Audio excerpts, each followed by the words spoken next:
nós aprendemos com Paulo que a igreja, ela existe justamente para isso, para abençoar e ser abençoado. Os irmãos em comunhão, os irmãos partilhando dos dons que Deus deu, podem abençoar a vida uns dos outros. E nós estamos diante do Senhor, juntos como igreja, para ser abençoado, mas também para abençoar. E Paulo diz que o seu propósito de visitar Roma é justamente esse, de poder também ter um pouquinho da porção da bênção de Deus em estar em comunhão com os irmãos. Só que ele também tem um outro propósito.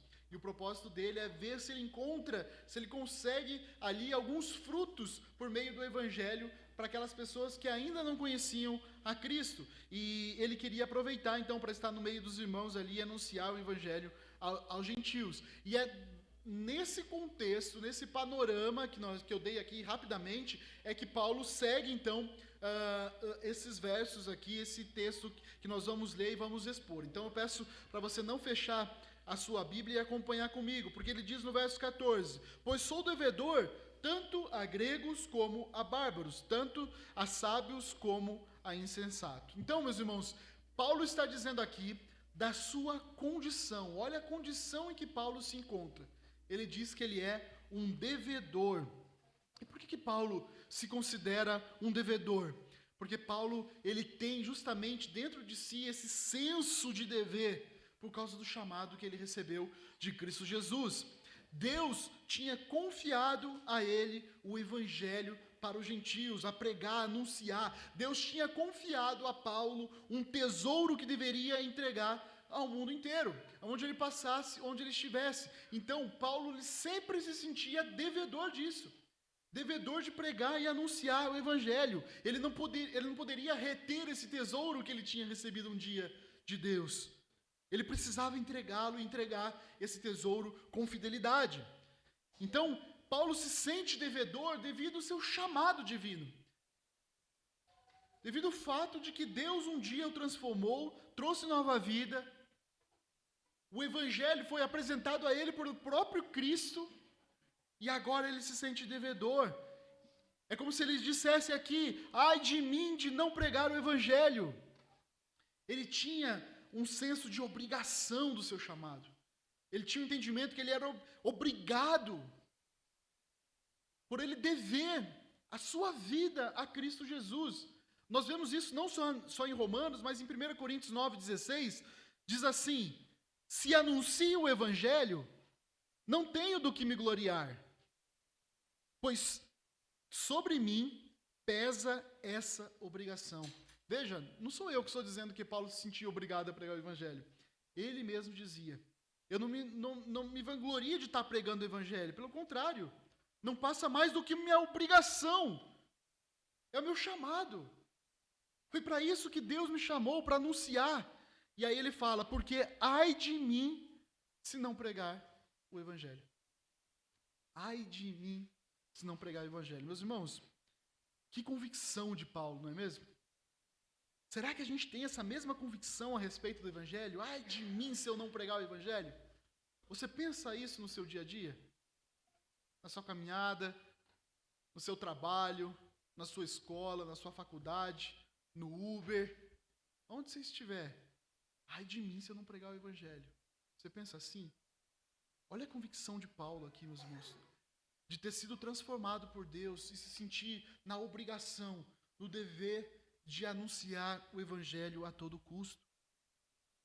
Deus confiou a sua palavra a nós. Ele entregou um tesouro maravilhoso em nossas mãos.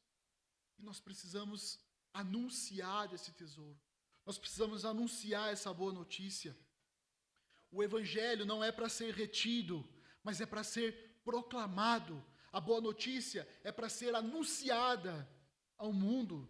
Meus irmãos, ninguém pode reivindicar o monopólio do evangelho. Não, o evangelho é só para mim. Não, nós somos chamados a anunciar, a pregar a boa nova. A boa nova precisa ser repartida, é nossa obrigação fazê-la. E pregar, anunciar essa boa nova aos outros, em qualquer lugar do mundo. Se você deixa de pagar uma dívida, em qualquer lugar do mundo, isso é vergonhoso. Você sabe disso. Você sabe que se você toma empréstimo e deixa de pagar esse empréstimo, você se sente envergonhado por isso.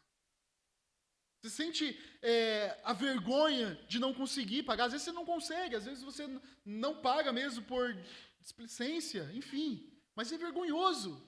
O que Paulo está dizendo é que é um dever dele, e como dever ele precisa cumprir esse dever. Seria vergonhoso para nós se nós não compartilhássemos o Evangelho, mas infelizmente não é assim que nós pensamos.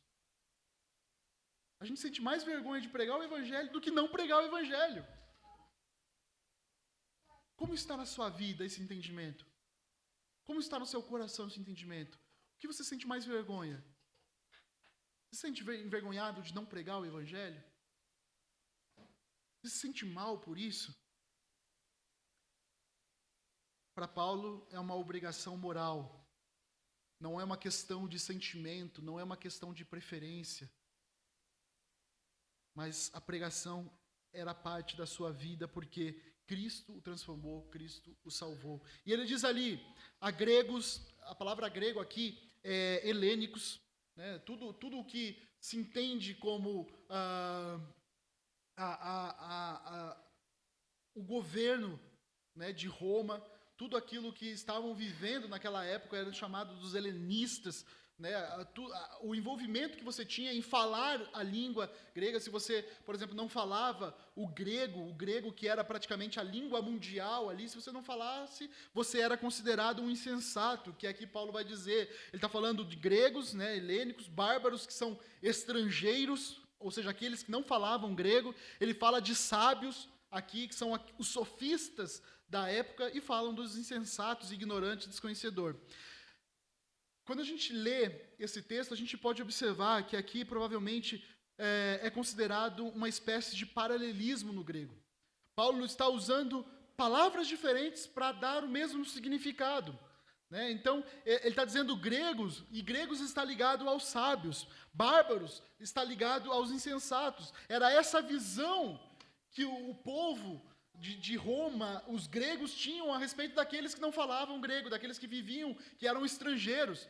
Eles consideravam essas pessoas insensatas, ignorantes. E aí, em outras versões, talvez vai usar aí a tradução de cultos e incultos, né?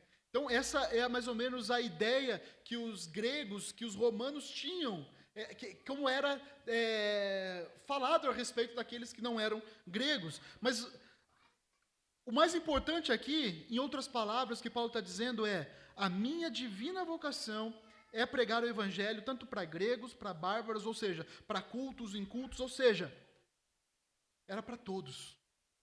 Minha obrigação era pregar o Evangelho para todos.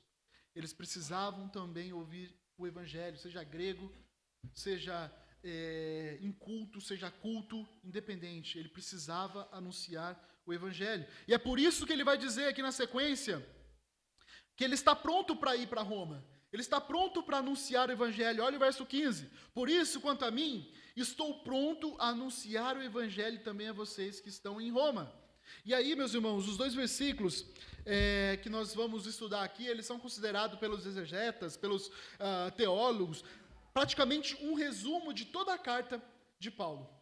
Nesses dois versos aqui nós podemos encontrar a grandeza do significado dela, e praticamente toda a carta de Paulo está resumida nesses dois versículos. A ideia de Paulo é o quê? Anunciar, pregar o Evangelho. Não importa se onde ele estiver, ele vai encontrar pessoas cultas, pessoas incultas, filósofos, estar pronto. É isso que Paulo está dizendo. Eu estou pronto para anunciar o Evangelho, independente a quem. Em 1 Coríntios, capítulo 23, 1 Coríntios, capítulo 1, o verso 23 e 24 diz assim: mas nós pregamos o Cristo crucificado. Ele está falando do Evangelho. Nós pregamos o Evangelho, que é escândalo para os judeus e loucura para os gentios. Mas para os que foram chamados, tanto judeus como gregos, Cristo é o poder de Deus e sabedoria de Deus. Meus irmãos, Paulo tinha convicção do seu propósito. Não importava para ele o nível de conhecimento da pessoa que ia ouvir o Evangelho. não importava a sua raça, não importava a sua riqueza, ele tinha de pregar o evangelho. E aí esse é também um motivo que pelo menos calvinistas, né, de verdade, ou reformados, eles entendem que devem pregar o evangelho. Na história da reforma, na história dos ensinamentos calvinistas, enfim, está o princípio evangelístico. Os maiores movimentos evangelísticos da história, eles partem de reformados. Porque eles entendem que o evangelho é o poder de Deus para a salvação. E não tem esse negócio de, mas se eu acreditar nesse negócio de eleição, por que eu vou pregar o evangelho? Se Deus elegeu, Deus vai salvar. Mas fato é que nós entendemos, à luz da palavra de Deus, que o evangelho é o meio pelo qual Deus salva o perdido. É por meio do evangelho, da pregação do evangelho, que nós levamos a salvação às pessoas. É por meio de ouvir o evangelho. Quem diz que, porque Deus elegeu, então não precisa pregar o evangelho, é um desconhecedor total da Bíblia. Enquanto para o mundo é loucura, como Paulo diz, enquanto para o religioso é um escândalo o evangelho, ele diz, para os que foram chamados, tanto judeus como gregos, Cristo é o poder de Deus e sabedoria de Deus. É por isso que Paulo entende e prega o evangelho, dá a sua vida pelo evangelho. Ele está consciente disso, e é o que ele vai dizer no verso 16. Pois não me envergonho do evangelho, porque o evangelho é o poder de Deus para a salvação. Meus irmãos, deixa eu fazer um parênteses aqui, vamos tentar definir o que é o evangelho. E eu queria tentar definir, embora o evangelho é algo muito simples, só que muitas vezes as igrejas, os pastores, os teólogos, eles tornam o entendimento do evangelho uma coisa tão complexa que é desnecessário. Mas eu queria falar um pouquinho, antes de falar o que é evangelho, eu queria dizer para os irmãos o que não é evangelho. Primeira coisa, o evangelho não é prosperidade. Isso é um falso evangelho. O evangelho da prosperidade que nós ouvimos por aí, ele promete conforto, ele não promete sacrifício, ele não chama a sacrifício, ele promete sucesso. É um falso evangelho. Ele não ensina a respeito da renúncia. O evangelho da prosperidade ensina prosperidade aqui na terra e não bênçãos no céu. Esse evangelho coloca o homem no centro de todas as coisas, ao invés de colocar Deus. Nesse evangelho, é Deus quem serve o homem e não o homem serve a Deus. É a vontade do homem que deve ser feita no céu e não a vontade de Deus que deve ser feita na terra. É a vontade do homem que deve ser feita em todo momento. Nós vimos isso no verso 1, nos primeiros versos aqui de Romanos. O evangelho da prosperidade, ele atrai multidões, só que ele não reconcilia em nenhum momento o homem com Deus. O evangelho da prosperidade traz muito barulho carnal e pouco choro pelo pecado, porque não tem anúncio do pecado. Outra coisa que o evangelho não é, sinto lhe informar, mas o evangelho não é milagres e prodígios. Esse também é um falso evangelho que alivia o corpo, mas não alivia, não sara as enfermidades da alma. É um evangelho que prega cura e não arrependimento, milagres e não fé salvadora.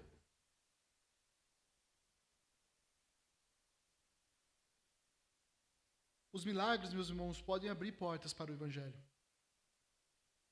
Os milagres podem abrir portas para ouvir o evangelho, mas não é o evangelho de Deus. E aí, muitas igrejas, Eu fico pensando que se acabarem os milagres, provavelmente elas vão fechar. Porque não tem evangelho. Vão deixar de existir, porque não tem evangelho.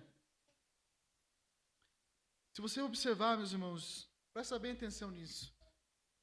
Olha para toda a Bíblia. Se você observar, as pessoas que viram mais milagres foram as pessoas mais incrédulas que nós vemos na palavra de Deus. Os maiores relatos de milagres que nós encontramos na Bíblia, de Gênesis a Apocalipse, são de pessoas que viviam de forma incrédulas. E mesmo vendo milagres acontecendo, eram as mais incrédulas. Olha para o relato de Moisés. Pessoas vendo o mar se abrir, vendo o pão cair do céu. Quer milagre maior que esse, meu irmão? Esse mesmo povo que viu tudo isso não alcançou a terra prometida. Por quê? Foi considerado os mais incrédulos por Deus, mesmo vendo milagres. No dia de Elias, a mesma coisa. Milagres acontecendo e as pessoas se tornando cada vez mais incrédulas. Nos tempos dos apóstolos também. Só essas 3 gerações que eu citei aqui, elas se renderam totalmente à incredulidade, mesmo vendo milagres e milagres acontecendo. Sabe por quê, meus irmãos? Porque milagres não converte pecador. Milagre nunca vai converter um pecador. É o Evangelho, é a palavra de Deus que converte. Até mesmo, né? Ah, pastor, mas olha lá no Pentecoste, né? O povo estava lá ouvindo outras línguas, coisas milagrosas acontecendo. Mas nos mesmos versos do capítulo 2, que nós vemos os milagres acontecendo, o que nós encontramos ali? Ceticismo, preconceito, zombarias. Só que existe uma coisa ali que acontece lá em Atos 2, se você vê lá em Atos 2:37, que quando Pedro se levanta para pregar o evangelho, quando Pedro se levanta para pegar a palavra de Deus, aí sim os corações se derretem. Aí sim os corações são transformados. Olha só Atos 2:37, depois de Pedro anunciar o evangelho, tantos milagres estão acontecendo, e aí começou zombaria, começou ceticismo, mas Pedro vai anunciar o evangelho, e aí em Atos 2:37 diz: quando ouviram isso, ficaram muito comovidos e perguntaram a Pedro e aos demais apóstolos: que faremos, irmãos? E aí Pedro respondeu: arrependam-se cada um de vocês, seja batizado em nome do Senhor Jesus para a remissão dos pecados, e vocês receberão o dom do Espírito Santo. Arrependam-se. As igrejas por aí estão buscando e buscando cura, buscando milagres, buscando todo tipo de manifestação, mas nada do evangelho. E eu sinto informar, ali não há conversão de vidas, porque milagres não convertem vidas.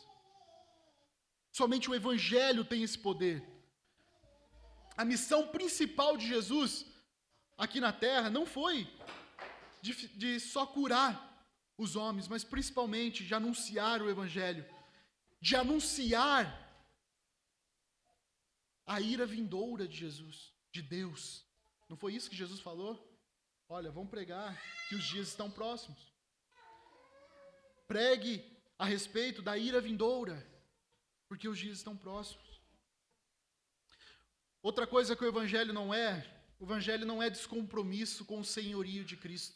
E aqui, meus irmãos, é igrejas seitas, é igrejas que não são seitas, é muitas igrejas por aí que não entendem a respeito do senhorio de Cristo. Está cheio de jornada evangelística por aí.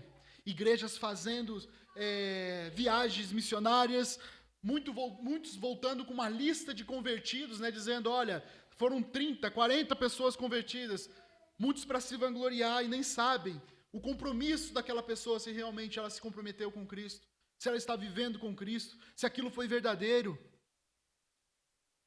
É assim que o falso evangelho tem estado nas igrejas, e nós temos visto igrejas cada vez mais num nível profundo de pecado. Pessoas que entram na igreja mas não nasceram de novo. Pessoas que fazem parte da igreja da terra, mas não fazem parte da igreja no céu. Tem o seu nome registrado ali no hall de membros da igreja, mas não tem seu nome registrado no livro da vida. As igrejas estão cheias disso. Filhos de crentes, mas não filhos de Deus. Pessoas que foram batizadas com água, mas não foram batizadas com o Espírito Santo antes de tudo. As igrejas estão cheias. Por quê? Porque o Evangelho não é pregado. Pessoas que professam a fé em Cristo Jesus com seus lábios, mas com as suas ações negam totalmente a Deus. Com as suas obras negam totalmente. Chamam Jesus de Salvador, mas não obedecem a Jesus como Senhor de suas vidas. São pessoas que frequentam a igreja 50, 60 anos, mas não mudam de vida. Não tem mudança, professam uma coisa, praticam outra. É triste pensar e saber que existem pessoas que são membros de igrejas, mas não têm sede nenhuma por Deus. Pessoas que não se deleitam na palavra de Deus, amam mais as coisas do mundo do que as coisas de Deus. Porque não tem evangelho sendo pregado. É no evangelho, meus irmãos, que nós conhecemos a situação real do homem. Lembra que para os gregos a cruz era loucura e para os judeus escândalo, é o que Paulo diz. Isso é o evangelho. Sempre que o evangelho ele é pregado com fidelidade, ele vai trazer oposição, ele vai trazer desprezo, ele vai trazer escárnio, até para os religiosos. Até aqueles que são religiosos, o evangelho é escárnio, sabia? Paulo diz isso. A impopularidade de um Cristo crucificado tem levado muitos pregadores a apresentar uma mensagem do gosto dele. Tiram a verdade do evangelho e apresentam uma mensagem de prosperidade, de cura, de milagres, porque ninguém quer pregar um Cristo morto, crucificado, que exige mudança de vida. Porém, o evangelho, que é inofensivo, é um evangelho inoperante. O que eu quero dizer, meus irmãos, é que se o evangelho ele não confronta o pecado, se o evangelho ele não gera humilhação, se o evangelho não gera provocação de vida, provavelmente não é o evangelho de Cristo que está sendo pregado. Mas, pastor, o que é então o verdadeiro evangelho? Ele é puro, ele é simples. O evangelho é explicar, é ensinar a boa notícia que Deus enviou aos homens. O evangelho explica que todos nós, como homens, estamos condenados e Cristo vem nos redimir. O evangelho vem para dizer que eu e você, sem Cristo, vamos para o inferno. O evangelho vem dizer que Cristo veio, mesmo diante da condenação de todos os homens, Cristo veio para salvar aqueles que nele crê. Ninguém se envergonha daquilo que é poderoso. E o evangelho é poder de Deus. Se você se envergonha do evangelho, você não entendeu o que realmente o evangelho faz, o poder que o evangelho tem. Sabia que na época de Cristo, na época de Paulo, pregar o evangelho, acreditar nele, era considerado um absurdo, um escárnio.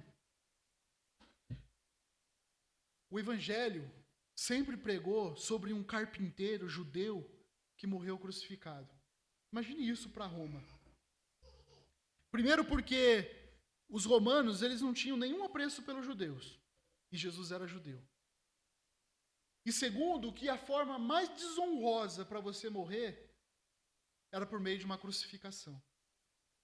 A forma mais envergonhosa de você morrer era por meio de crucificação. Mas Paulo, ele não se envergonhava. Ele vivia para pregar isso mesmo. É isso aí. Ele era judeu, e morreu na cruz, da forma mais vergonhosa. Hoje nós encontramos dificuldades para tudo. Ai, pastor, sabe, eu não sei se é o momento de eu pregar o evangelho. Eu não sei o que vão pensar de mim no meu trabalho, na minha escola, se eu começar a falar. Vão me chamar de crente. Vão começar a me chamar do pregador da escola, o pregador da faculdade, o pregador aqui do trabalho. Fato que Paulo não só não se envergonhava de pregar o evangelho, como praticamente morreu pregando o evangelho.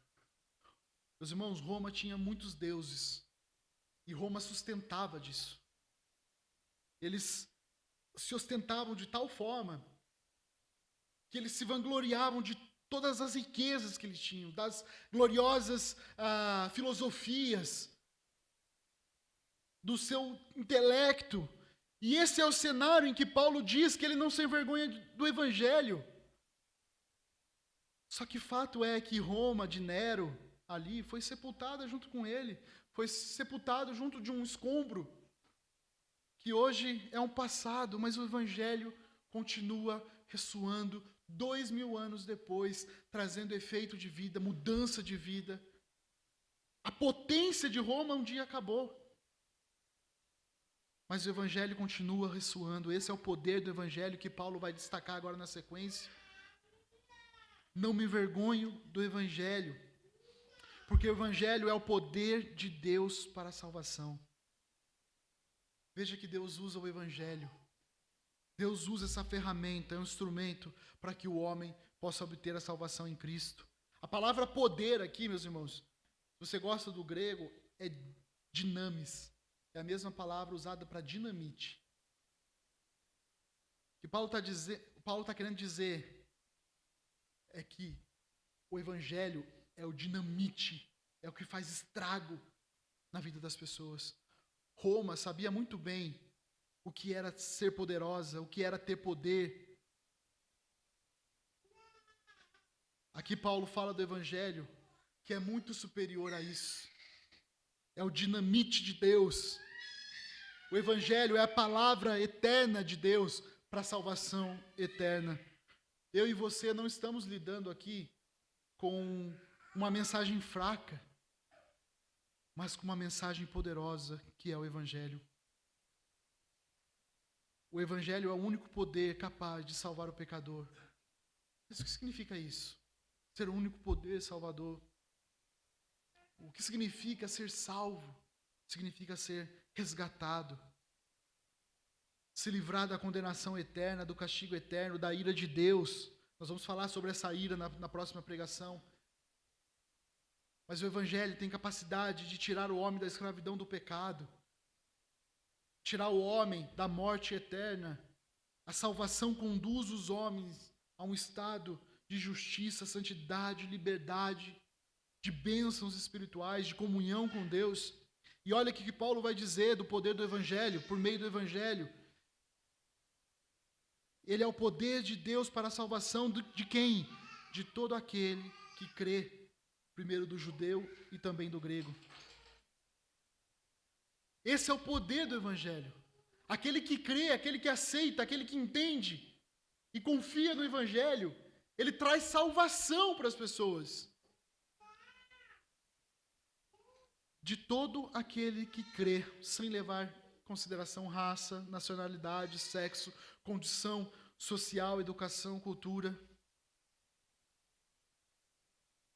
Mais uma vez, meus irmãos, tudo isso faz parte do conhecer o evangelho e de ter fé, crer. Lembra o que é fé? Conhecer, concordar, confiar. Ele vai fazer classe de batismo aí, vai estudar bem sobre isso. O que é ter fé? Confiar que por meio de Cristo, o seu sacrifício ali na cruz, expiou totalmente seus pecados. Todos os seus pecados são perdoados agora por meio de Cristo. Meu débito é totalmente cancelado, definitivamente, porque nós somos salvos eternamente por Cristo Jesus. Isso é ter fé, isso é confiar.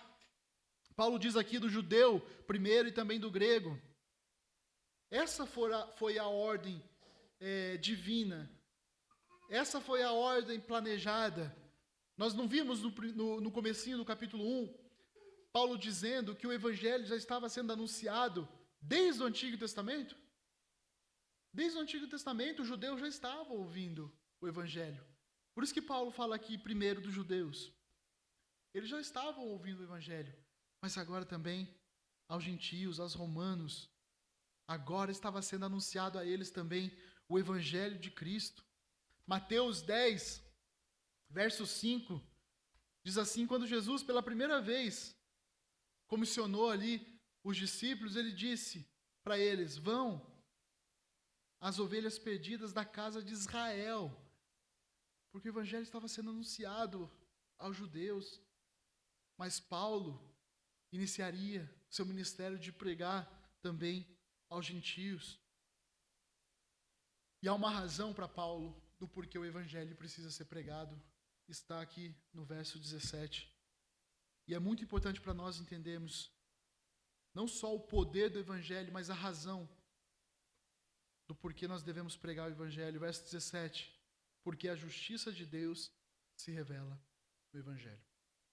Meus irmãos, eu poderia fazer umas 3 pregações só desse primeiro trecho, porque a justiça de Deus se revela no evangelho. A palavra revelar aqui é a mesma usada para Apocalipse. É expor, é desvelar, é descobrir. Você sabia que esse é o poder do evangelho? É de revelar, expor, descobrir. Se precisa descobrir, é porque está encoberto. Se precisa expor, é porque não conhece. Se precisa revelar, é porque não está velado. Existe uma justiça de Deus que só pode ser conhecida por meio do evangelho. O que Paulo está dizendo é que há uma justiça que foi, durante muito tempo, anunciado, mas agora, por meio do evangelho, definitivamente pode ser conhecida essa justiça de Deus.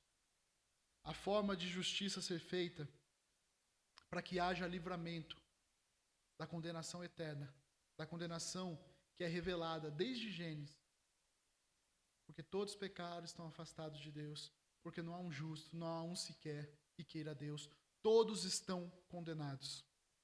Mas existe a justiça de Deus, uma forma, uma ferramenta, uma forma de Deus salvar o seu povo. E essa forma só é encontrada no Evangelho de Deus. Meus irmãos, é por meio do Evangelho, da pregação do Evangelho, que se conhece a justiça de Deus. E só podemos ser salvos se conhecemos e entendemos o plano de Deus com relação a esse livramento da condenação eterna. E essa forma é totalmente por Cristo Jesus apenas. É Ele que pode ser o representante diante de Deus. É Ele que pode nos livrar totalmente da condenação eterna. E você só conhece essa verdade revelada por meio do Evangelho. É a forma como Deus instituiu para que as pessoas fossem salvas. Por ouvir o Evangelho. Não foi o pastor Henrique que determinou essa forma. Não foi a Igreja Batista Reformada de Curitiba que determinou, que instituiu a forma de Deus salvar. Foi Deus. E Deus instituiu que as pessoas seriam salvas por meio da pregação do Evangelho. Aprove a Deus, era da vontade de Deus, salvar o homem pela loucura da pregação, do anúncio do Evangelho, para que as pessoas fossem salvas por ouvir o Evangelho. É isso que nós lemos em 1 Coríntios 1, 21. Veja a forma como Deus instituiu e nos apresentou para a salvação, por meio da pregação do Evangelho, 1 Coríntios 1, 21.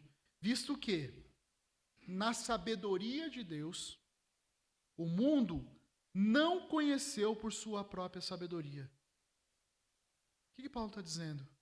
Não há forma de conhecer sobre a justiça de Deus com a sua própria sabedoria. Não tem forma, não tem como você conhecer a justiça de Deus. Olha a incapacidade do homem de conhecer a Deus, a sua justiça, por sabedoria própria. Então, se você acha que a pessoa pode conhecer o Evangelho, não. Aqui a gente fala de revelações de Deus de diversas formas, mas o Evangelho, o Evangelho a pessoa ela vai conhecer por si própria. Ela vai ver as curas e vai conhecer o Evangelho. Ela vai olhar para a natureza e vai conhecer o Evangelho. Mentira. Paulo diz a forma: visto que a sabedoria de Deus o mundo não conheceu por sua própria sabedoria, Deus achou por bem salvar os que creem por meio da loucura da pregação.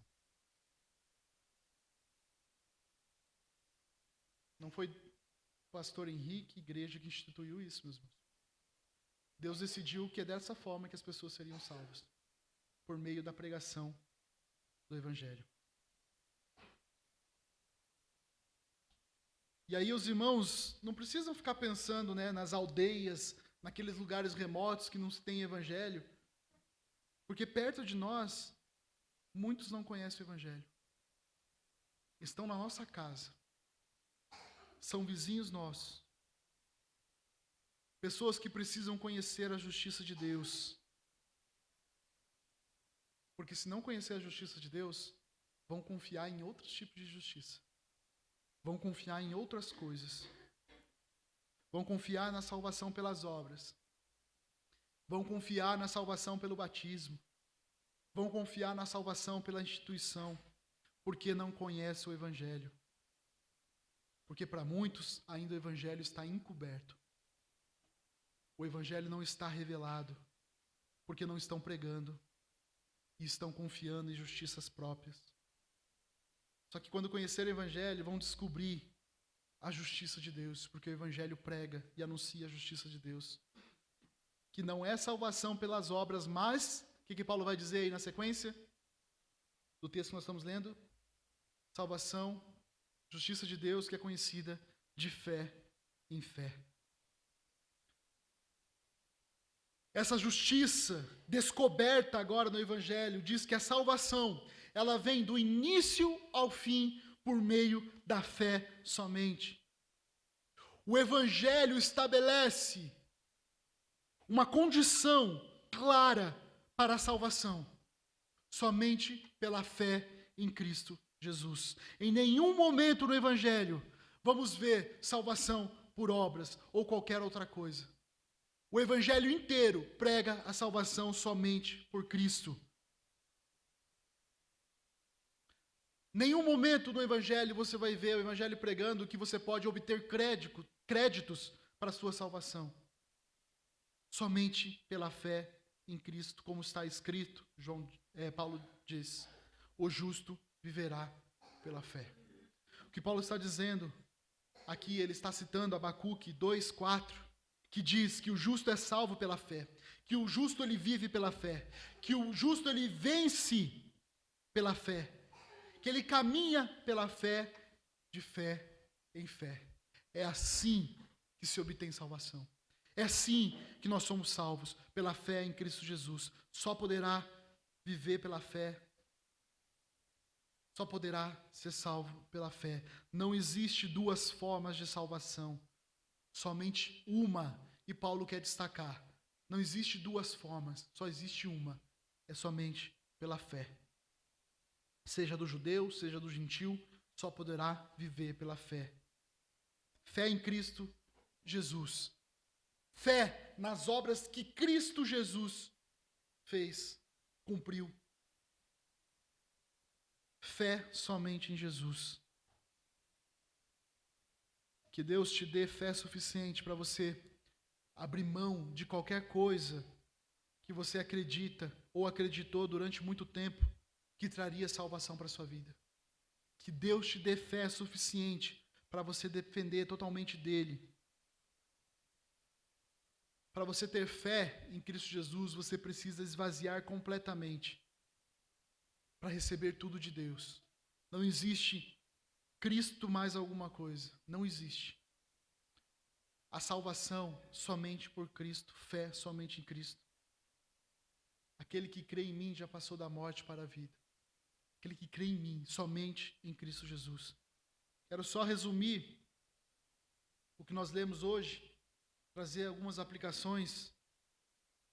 Nós vimos que o Evangelho é a boa nova do amor de Deus ao homem. é a boa notícia do perdão de Deus ao pecador. Eu e você, meus irmãos, somos devedores de anunciar o Evangelho. Nós somos chamados a anunciar. Deveríamos acordar todos os dias olhar para a nossa vida e dizer: opa, eu estou devendo. Eu não preguei o Evangelho. Eu não anunciei o Evangelho hoje. Isso deveria nos envergonhar. Deveria nos envergonhar o fato de não pregar o Evangelho. E não nos envergonhar do Evangelho. A pregação do Evangelho é para todos. E o Evangelho também é para todos. A pregação é para todos os crentes. E o Evangelho é para todos todos que ouvirem. Deus sabe quem Ele vai transformar, nós não sabemos. Independente de quem Deus vai transformar ou não, de quem Deus vai fazer nascer de novo ou não, a nossa obrigação é pregar o Evangelho. Porque nós sabemos que é por meio do Evangelho que Deus salvará seu povo. Então pregue, anuncie o Evangelho dentro e fora de hora, pregue o Evangelho, não se envergonhe disso. Anuncie, pois o Evangelho é o poder, é o dinamite de Deus para a salvação do seu povo. Outro ponto que nós aprendemos aqui é que o homem, naturalmente, não poderá conhecer a justiça de Deus. Não poderá saber como ele pode ser salvo se ele não enxergar e não conhecer o Evangelho. Ele não pode olhar para a sua natureza e descobrir como ele vai ser salvo. Somente o Evangelho revela isso.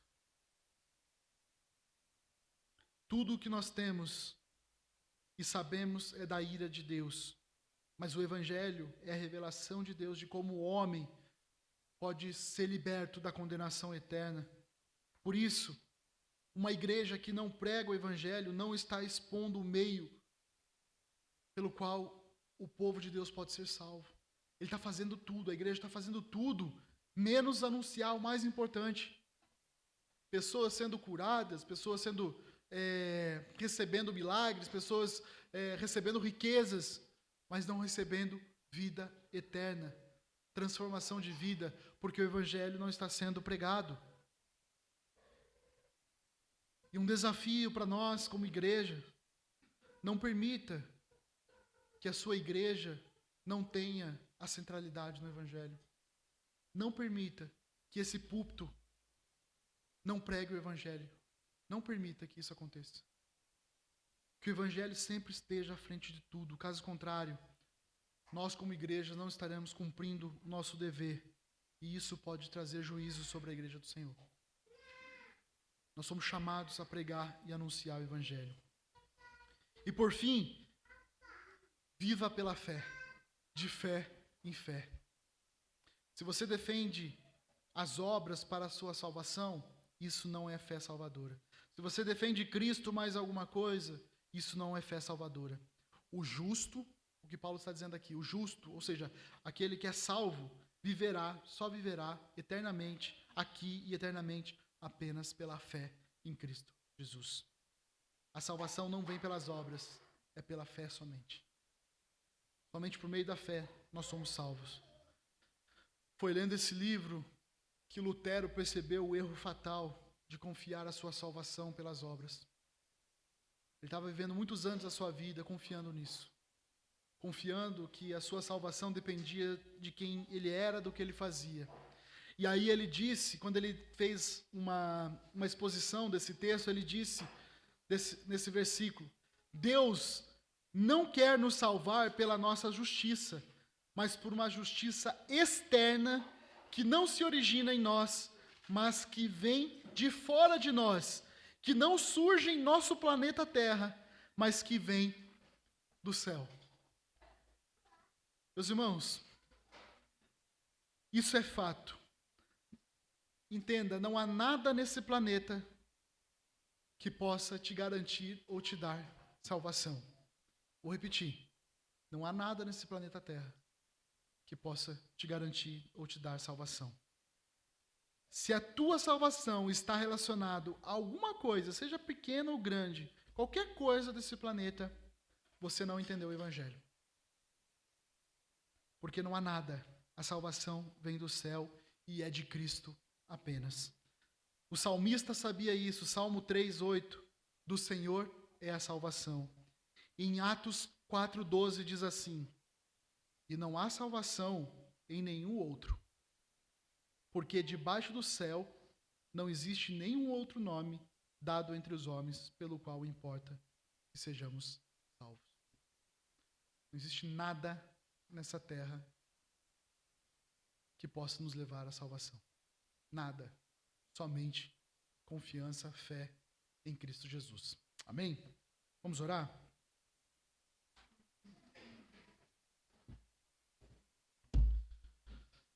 Ó Deus, quão precioso é o Teu Evangelho, quão poderoso é o Teu Evangelho, que traz vida ao morto, que traz vida ao pecador.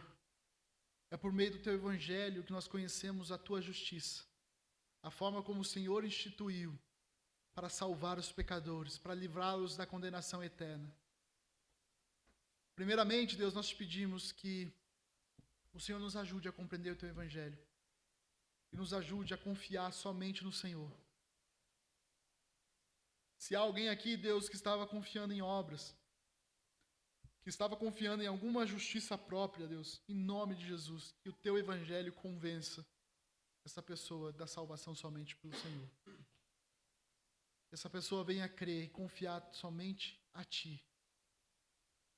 Só o Senhor, Jesus, pode nos livrar da condenação eterna. Essa é a justiça que o Senhor instituiu. A forma como o Senhor instituiu, para que pudéssemos ser livres da condenação eterna. Não permita, Deus, que a sua igreja não pregue o Evangelho. Não permita, Deus, que a nossa igreja aqui, Deus, deturpe ou ensine qualquer outra coisa que não seja a palavra do Senhor, o Evangelho do Senhor. Te peço, Deus, que o Senhor tenha misericórdia de muitos púlpitos por aí que estão pregando tantas outras coisas, não o Evangelho do Senhor. Tenha misericórdia, Deus. Traga transformação verdadeira de vida. Traga responsabilidade na vida dos pastores e líderes para pregar e anunciar o Teu Evangelho.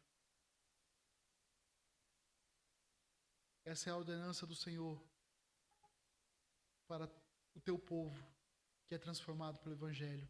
Anunciar, pregar a Tua palavra, o Teu Evangelho. Nos ajude, Deus, a viver cada dia mais para honrar e glorificar o Teu santo nome. Assim pedimos a Ti, em nome de Jesus. Amém.